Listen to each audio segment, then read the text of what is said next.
The NBA has always, throughout its entirety, built its brand around the best players in the league, and the best, most marketable, most entertaining, and overall most fun players have always been the ones that have gotten the most attention by the league. They get favored in many different ways, and overall get coverage that boosts them to the top. Going back to the Magic Johnson and Larry Bird days, then came the Michael Jordan days, then the Kobe Bryant days, and then over the last decade of the LeBron James era. The NBA has had faces of the league they market their game around, and with LeBron getting up there in age, the league is clearly looking for the next in line to pass the throne off to, and based on a few decisions that they've made, it has become abundantly clear that they've found their next target. For the topic of today's video, we will be discussing Zion Williamson and the New Orleans Pelicans, and why the NBA desperately needs him to pan out and live up to the otherworldly hype he came into the league with.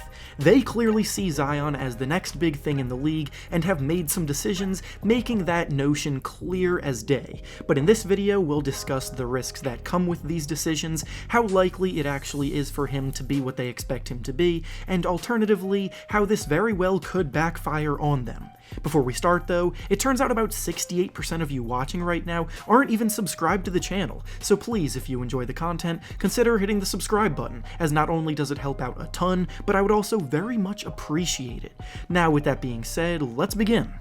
Dating all the way back to his high school days, Zion Williamson has been an absolute phenom, drawing crowds and attracting a fan base at levels we have only seen from some all-time greats as they came through the ranks. He was must-see basketball all the way back at the age of 16, and then when he went to Duke, he solidified himself as a worthy recipient of the hype. Critics would always slate him for the level of competition he did play against in high school, and they said his game wouldn't translate against actual talent and legitimate competition at the next level, but he went to college and absolutely dominated on a night-to-night basis, putting on a show every single time he stepped on the court, and he became must-watch television along the way. Zion is an absolute freak of nature athletically, capable of exploding to the rim in ways we've seen replicated by very few in the history of the game, and the most impressive part was the fact that he was so big and muscular, as he actually came into the NBA as the second heaviest player in the league, while also being incredibly mobile and dominant with the ball in his hands.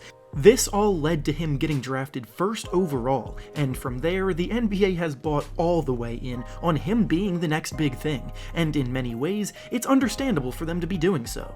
After all, as I said before, he has been must-watch TV for years before even entering the league, and his marketability was through the roof, so right away in his rookie season, the league rewarded the Pelicans team with 19 nationally televised games, which ranked up there with the most of all of the teams in the league, despite them not having proven themselves as a unit yet, which is also a lot of trust to put into a 19-year-old, and right away in year one, this plan backfired. See, when Zion is on the court, he's undoubtedly a big draw, but the problem was that he was rarely on the court at all last year. Injuries would hamper Williamson throughout his rookie season, seeing as he missed the team's first 44 games of the season, which meant that 12 of the nationally televised games the Pelicans were given were played without him on the court, which then in turn defeated the purpose of scheduling them. Now, the Pelicans obviously had other good players such as Brandon Ingram and Jrue Holiday, but I don't think there's much of an argument to be made about them being reason enough to be put on national television at that rate. Listen, I get it. Before the start of the season last year, I was also incredibly excited to see Zion running the floor, throwing down monster dunks, catching lobs from Lonzo Ball, and stuff like that. But the idea of the Pelicans last year and the reality of the Pelicans were very different. And to put it simply, they just weren't nearly as entertaining to watch as they were made out to be. When Zion returned to the team and began his career, yes, he 100% stole the show and had some phenomenal performances worthy of being put in front of a national audience. And his production of about 23 points and 6 rebounds per game in his rookie year was pretty damn good, but again, he only played in 1/3 of the team's games, and the risk of him missing time will seemingly always be there throughout his career until he gets in better shape and loses some weight. Now, the reason that I'm even talking about all of this is because with the 2021 season right around the corner, the NBA has once again came out with the schedules for every team, along with the announcements of which teams will be playing on national television on each night, and the Pelicans have found themselves with the second most nationally televised games in the NBA for this upcoming season. Only one team has more games in the spotlight than they do, and that team is the defending champion Los Angeles Lakers. Think about that for a second. The only team the NBA sees as a bigger draw than the Pelicans right now is the team with LeBron James on it that just won a championship. The Pelicans have done nothing yet, and Zion has only shown flashes of his potential while also proving throughout his rookie season that he has a long way to go before he starts living up to his otherworldly potential. This is a team that finished in 13th place in the Western Conference, for crying out loud, and they really didn't make any major moves in the offseason, insinuating that they're a legit playoff team yet.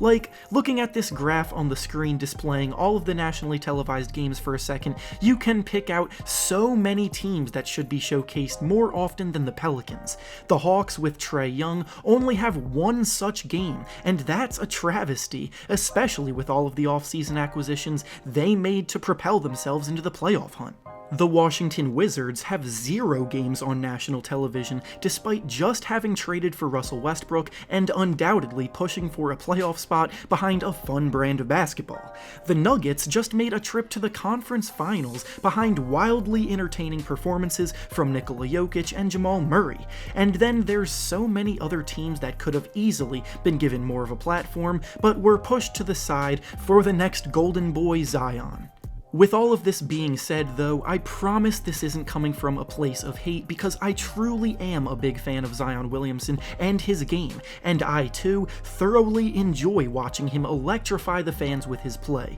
But the reality of the situation is that he hasn't done anything to warrant this kind of attention and respect from the league, especially with so much other young and budding talent on the come up. Additionally, the NBA has already been having ratings issues lately, and I know that very well a lot of those issues are likely due to the amount of viewership that's coming from those that have cut the cord on cable and now resort to watching illegally streamed games online, but the league still isn't doing themselves any favors by forcing what will likely be a mediocre team down everyone's throats prematurely, especially when that team isn't all that interesting without the player that they're doing this for. I'm here for Zion to emerge as a great player in this league, don't get me wrong, but in general, the league is sending a bad message by rewarding them so early on in his career without actually having anything to show for it. There's a lot of revenue at stake here, so the NBA really needs the Pelicans to pan out, and in my opinion, they've put way too many of their chips in this one basket. And with that being said, that's all I have for you today. Make sure to like the video, subscribe to the channel, and comment down below what you think about the NBA's treatment of Zion and the Pelicans this early on. Thanks for watching, and I'll see you all next time.